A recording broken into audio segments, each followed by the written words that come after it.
Hey guys, it's me, Lulu. I'm so excited to be doing this video with you tonight. Tonight, we're going to read The Black Stallion, one of my childhood favorites. Now, I hope you guys enjoy this. This video will be a multiple part video, so stay tuned to my channel so we can finish this book together. And if you guys have any suggestions or comments on any kind of triggers or other books you would like read, please leave them in the comments below. And if you haven't subscribed yet, subscribe! Now I am going to apologize in advance. I most likely will murder the names of the locations in this book. I'm just like that. Well, I hope you enjoy. Now sit back, close your eyes, and listen to the sound of my voice and let it carry you through the adventures of the Black Stallion. Now let's begin.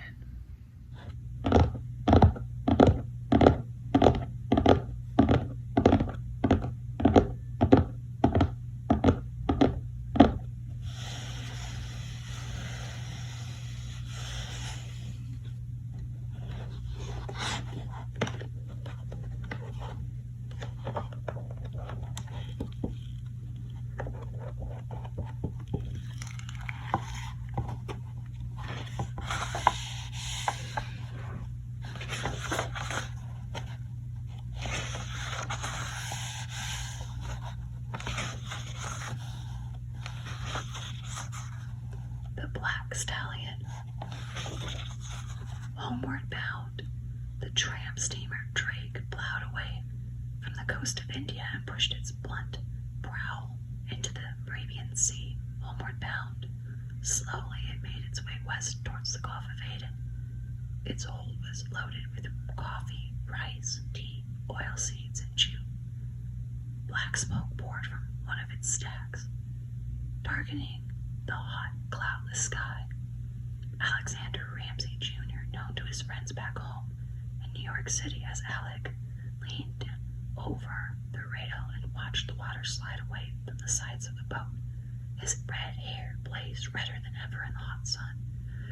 His tanned elbows rested heavily on the rail as he turned his freckled face back towards the fast disappearing shore. It had been fun those 2 months in India. He would miss Uncle Ralph, miss the days he had spent together in the jungle. Even the screams of panthers and the many eerie sounds of the jungle night. Never again. What do you think of missionaries' work as sissy work? No, sir. You had to be big and strong, able to ride horseback for long hours through the tangled jungle paths. Alec glanced down proudly at his hard muscles in his arms. Uncle Ralph had taught him how to ride, the one thing in the world he always wanted to do. But it was now all over. It was all over now. Rides back home would be few. His fist opened. Lovingly he surveyed the pearl pocket knife he had held there. The inscription on it was in gold. To Alec on his birthday, Bombay, India.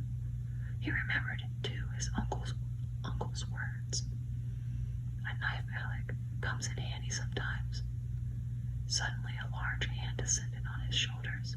Well, boy, you're on your way home, a gruff voice said with a decidedly English accent.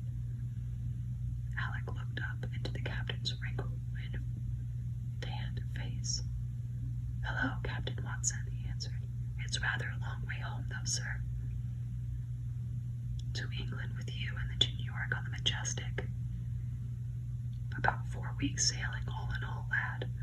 But you look like a pretty good sailor. I am, sir. I wasn't sick once on the way over, and we had a rough crossing, too, Alec said proudly.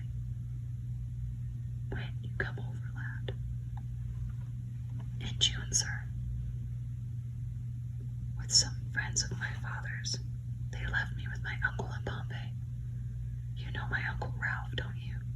He came aboard with me and spoke to you. Yes, I know your Uncle Ralph, a fine man, too. And now you're going home alone.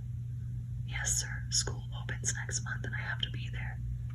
The captain smiled and took Alec by the arm. Come along, he said. I'll show you how we steer this ship and what makes it go. The captain, the sailors, everyone on the boat was kind to Alec, but the days passed monotonously for the homeward-bound boy as the Drake steamed its way through the Gulf of Aden and into the Red Sea. The tropic sun beat down mercilessly on the heads of a few passengers aboard. The Drake kept near the coast of Arabia, endless miles of barren desert shore, but Alec's thoughts were not on the scorching sand. Arabia, where the greatest horses were bred. Did other fellows dream of horses the way he did? To him, a horse was the grandest animal in the world. Then one day, the Drake headed for a small Arabian port. As they approached the small landing, Alec saw a crowd of natives milling about in great excitement. Obviously, it was not often that the boat stopped there, but as the gangplank went down with a bang, Alec could see that it wasn't the ship itself that was attracting all the attention. The natives were crowding towards the center of the landing. Alec heard a whistle, shrill, loud, clear, unlike anything he had ever heard before. He saw a mighty black horse rear on its hind legs, its forelegs striking out into the air. A white scarf was tied across its eyes. The crowd broke and ran. White lather ran from the horse's body. His mouth was open, his teeth bared. He was a giant of a horse, glistening, black, too big to be pure Arabian. His mane was like a crest mounting, then falling low. His neck was long and slender, and arched to the small, savagely beautiful head. The head was that of the wildest of all wild creatures, a stallion born wild, and it was beautiful, savage, and splendid. A stallion with a wonderful physical perfection that matched his savage, ruthless spirit. Once again the black screamed and rose on his hind legs. Alec could hardly believe his eyes and ears. A stallion, a wild stallion, unbroken, such as he had read and dreamed about. 2 ropes led from the halter on the horse's head, and 4 men were attempting to pull the stallion towards the gangplank. They were going to put him on the ship. Alec saw a dark-skinned man wearing a European dress and a high white turban giving directions. In his hand, he held a whip. He gave his orders furiously in a language unknown to Alec. Suddenly, he walked to the rear of the horse and let the hard whip fall on the black's hindquarters. The stallion bolted so fast that he struck one of the natives holding the rope. Down the man went and laid still. The black snorted and plunged. If ever Alec saw hate expressed by a horse, he saw it then. They had him halfway up the plank. Alec wondered where they would put him if they ever did succeed in getting him on the boat. Then he was on.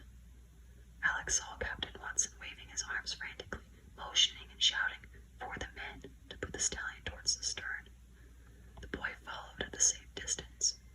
Now he saw the makeshift stall into which they were attempting to get the black in. It had once been a good-sized cabin. The Drake had little accommodation for transporting animals. Its hold was already heavily laden with cargo. Finally, he had the horse in front of the stall. One of the men clambered to the top of the cabin, reached down and pulled the scarf away from the stallion's eyes. At the same time, the dark-skinned man again hit the horse on the hindquarters and he bolted inside. Alec thought the stall would never be strong enough to hold them. The stallion tore into the wood and sent it flying. Thunder rolled from under his hooves.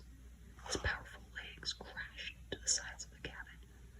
His wild, shrill, high-pitched whistle sent shivers up and down Alec's spine. He felt a deep pity steal over him, for here was a wild stallion, used to the open range, imprisoned in a stall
never dreamed a horse could have such spirit, be so untamable.